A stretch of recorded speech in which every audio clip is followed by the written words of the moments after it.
এখন তো গরমকালের এই সবজি ভেন্ডি আর পটল, বাজারে গেলে এই দুটো সবজি তো বাড়িতে আসবেই। সেই একই রকম ভেন্ডি ভাজা খেতে ভালো লাগে না, তাই জন্য বানিয়ে ফেললাম রুটি পরোটার সাথে খাওয়ার মতন শুকনো শুকনো করে ভেন্ডির সবজি। 500 ভেন্ডি নিয়ে নিয়েছি, দেখো প্রথমে মাঝখান থেকে কেটে আবার একটুখানি মাঝখান থেকে চিড়ে নিয়েছি যাতে মশলাটা ভালো করে ঢুকে যায়।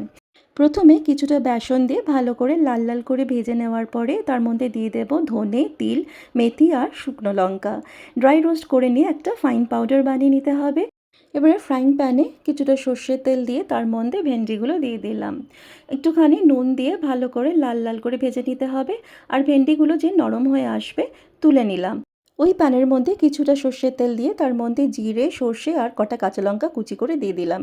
একটু ভাজা ভাজা হয়ে আসলে তৈরি করে রাখা ভাজা মশলাটাও অ্যাড করতে হবে। দিয়ে দিলাম হলুদ গুঁড়ো, লঙ্কার গুঁড়ো, আদা বাটা আর কিছুটা নুন।